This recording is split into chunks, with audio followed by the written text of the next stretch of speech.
All right, so this is from the NFL on Fox podcast. The question is Myles Garrett playing his way into an MVP type of talk? When you think about blocking a field goal and directly scoring a touchdown in the end zone, I mean, that's a 10-point swing all on your own. And remember, Myles Garrett's other strip of Gardner Minshew resulted in a Cleveland touchdown drive. That is an enormous impact. It's the type of thing that you just don't see that often from one defensive player. It reminds me of 2014. J.J. Watt finished second in the MVP voting behind Aaron Rodgers off the strength of performances like this. Not saying that Myles Garrett can keep it up, but if he could turn in a couple more performances like this and continue to just play the good football that he's been playing all season long, I'm not counting him out of any conversation. 7.5 sacks on the season.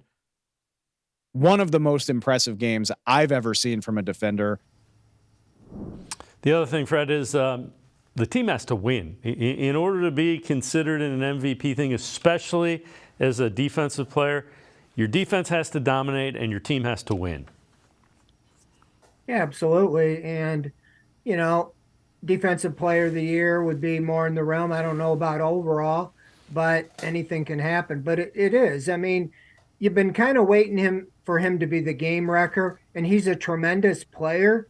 But he hasn't been the guy. It seems like whenever I turn the TV on a Steeler game, you hate to say it, but you see a TJ Watt getting the strip sack, picking up the ball and running for a touchdown to win the game for the Steelers, or making that play to win the game for the Steelers.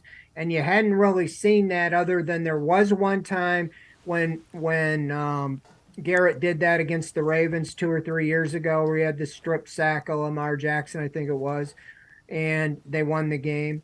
And so he's a great player. And I think the play, it's not showing up in the stat sheet as much, but Zadarius Smith and Obo Okoronkwo on the other side are allowing Garrett to run free more so.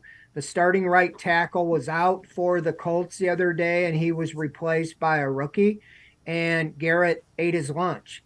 And so, when you have to worry about Okoronkwo and Smith on the other side, they can't put all their attention on Garrett. And so there's no reason, if he stays healthy, that he cannot continue to be a game wrecker. And I think the way the quarterback situation is going, you're going to have to continue to rely on the defense and special teams to keep you in games.